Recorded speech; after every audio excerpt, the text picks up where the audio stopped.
que são manifestações hematológicas? São aquelas alterações que o lúpus pode causar no hemograma. Então, o hemograma é aquele exame de sangue que mede os glóbulos vermelhos, os glóbulos brancos e as plaquetas, tá? E o lúpus pode causar várias alterações no hemograma, e essas alterações a gente chama de alterações hematológicas. E essas alterações do hemograma também fazem parte aí do critério para saber se a pessoa tem lúpus ou não, tá bom?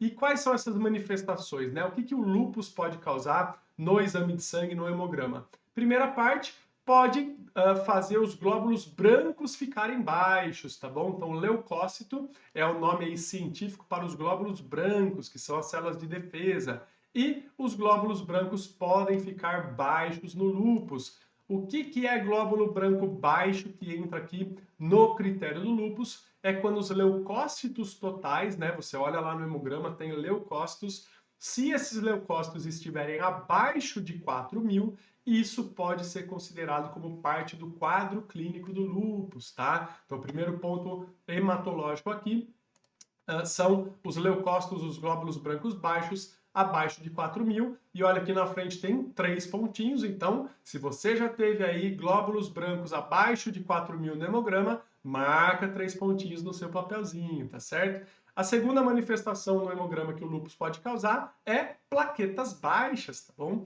Então várias pessoas aí sabem, já tiveram, já passaram por isso. O lúpus pode causar uma queda das plaquetas, inclusive plaquetas bastante baixas aí, levando ao risco de sangramento, precisando de internação, às vezes até transfusão de plaquetas, tá bom?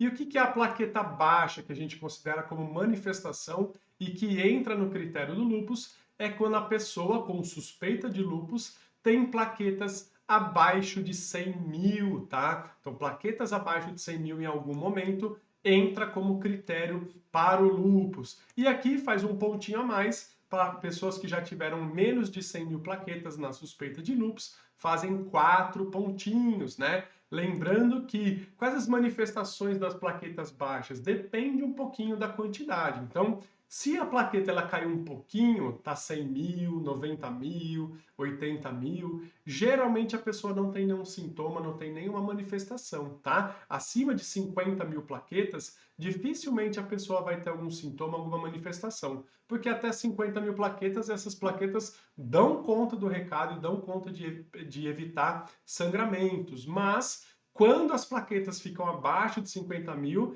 aí o bicho começa a pegar, aí começa a complicar o negócio, porque abaixo de 50.000, o seu corpo não consegue mais evitar os sangramentos. E aí, quais as manifestações, quais os sintomas dessa pessoa que está com a plaqueta abaixo de 50.000 por causa do lúpus pode ter? Sangramento no nariz, sangramento na gengiva, sangramento no xixi, sangramento intestinal e principalmente hematomas. Então, quando a pessoa está com as plaquetas baixas, abaixo de 50.000, de repente começa a aparecer um monte de roxo no corpo, um monte de hematoma no corpo, mesmo sem ter batido, mesmo sem ter sofrido um trauma, tá? Nesses momentos é obrigatório fazer imediatamente o hemograma para ver se as plaquetas não estão muito baixas por causa do lúpus, tá bom? E por fim, a última manifestação aí no hemograma que o lúpus pode causar é uma anemia, mas não é qualquer tipo de anemia, tá? Nós sabemos que no lúpus e em várias outras doenças autoimunes é super comum ter anemia. O que é anemia? É a diminuição dos glóbulos vermelhos no sangue, né?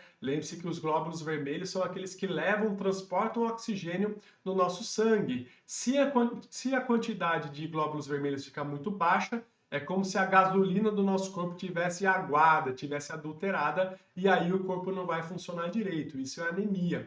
Só que a anemia que entra aqui nos critérios do lúpus é a chamada anemia hemolítica. O que é uma anemia hemolítica? É uma anemia de causa autoimune. Então imagine que tem lá os glóbulos vermelhos circulando no sangue, bonitinho, fazendo o seu trabalho. De repente, vem um anticorpo do lúpus, gruda nesse glóbulo vermelho e destrói esse glóbulo vermelho, né? Vou dar um exemplo aqui para você entender. Imagine que numa pessoa normal, assim, que não tem lúpus ou que o lúpus não está ativo, os glóbulos vermelhos são igual a um monte de bexiga vermelha que fica aí circulando pelo corpo e tal. O que é anemia hemolítica? É quando o anticorpo do lúpus, que é como se fosse uma agulhinha, saísse estourando todas essas bexigas vermelhas pelo organismo. E aí essas bexigas vermelhas, que são os glóbulos vermelhos, vão sendo destruídos, vão estourando, né? E isso causa uma anemia chamada de hemolítica, né? Inclusive, essa anemia hemolítica pode ser super grave mesmo. E aí, quando ela fica grave, a pessoa pode ter vários sintomas, como fraqueza, cansaço, falta de ar, a pessoa fica pálida. E aí, muitas vezes, você vai fazer o hemograma. O normal, né, para mulheres é acima de 12, para homens é acima de 13, né, o número de hemoglobina. E muitas vezes a gente vai fazer o hemograma, essa pessoa está com 8, está com 7 de hemoglobina.